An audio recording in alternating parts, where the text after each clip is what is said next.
Қазақ тілінің 2 сыныпқа арналған тақырыбы епті сөйлем. Бүгінгі білетін сөйлем түрлерін анықтап, тиісті тыныс белгісі қоя білу, түрлі дерек көздерден мәлімет таба білу. 6-шы жаттығу өлеңді мәнерлеп оқу. Таңертеңмен ойнайтын, ойынға бір қоймайтын, марал деген баланың сұрағы жоқ қоймайтын. Жаңбыр қалай тұрқиып, неге ысиды күн тиіп, аспан неге көк белгіп, таулар неге тым биік. Осылайша апасын, мамасы мен апасын шаршатады, қарасаң бір қызыққа батасың. Яғни балалар бұл сөйлемнің ішінде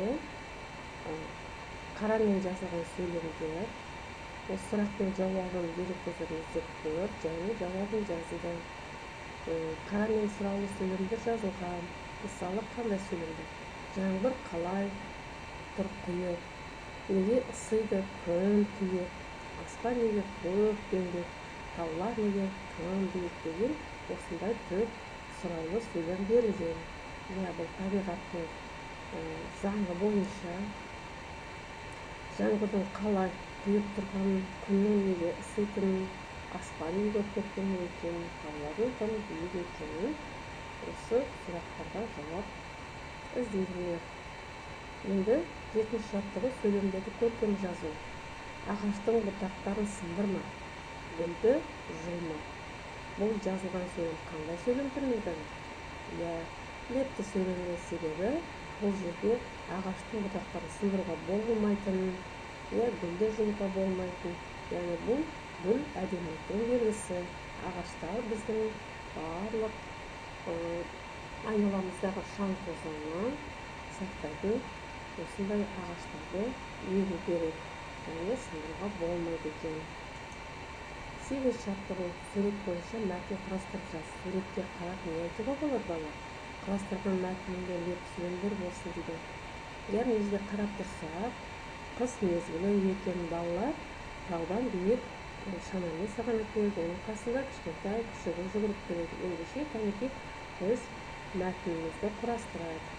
Мәтіннің тақырыбын өздері таңдаңдар балалар. Алақай қыс келді. Қар жауа салысымен күшігім екеуміз серуендеуге шықтық. Шанамызды алып қырдан сырғанады. Күшігім менің артымнан жүгіргеніне, ал мен сырғанағаныма мәзбін. Қыс қызығы қандай тамаша. Екі сөйлемде лепті сөйлем бар екен, басында және соңында. Алақай қыс келді деген лепті сөйлем себебі баланың қуанғанын, яғни қыстыгүні осындай қызықты ойындар ойнау үшін қыстың келгеніне қуанып тұрғанын. Ал қыс қызығы қандай тамаша дегенде леп белгісі қойған, себебі бұл жерде таң қалып тұрмыз, сондықтан леп белгісі қойылады екен. 9-шы жаттығу көмекпенің орнына сұрау мен леп белгісін тиісті қойып өлеңді мәнерлеп оқы.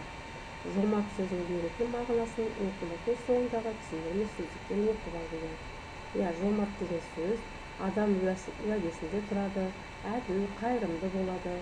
Жомарт сөзіне қарамаған сөз сараң сөз, яғни қолындағысын аяп бермейтін. Ал жомарт деген адам ол өзінің бар қолындағы заттарын адамға көмектесіп тұратынын байқауға болады.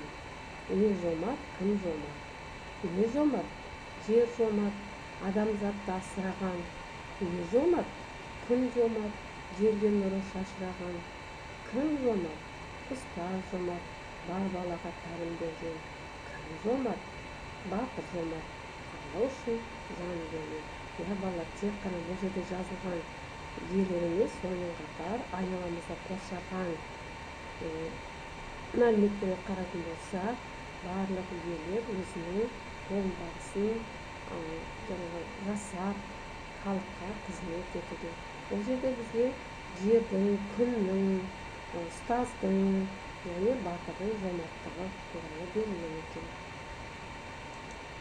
Осымен балалар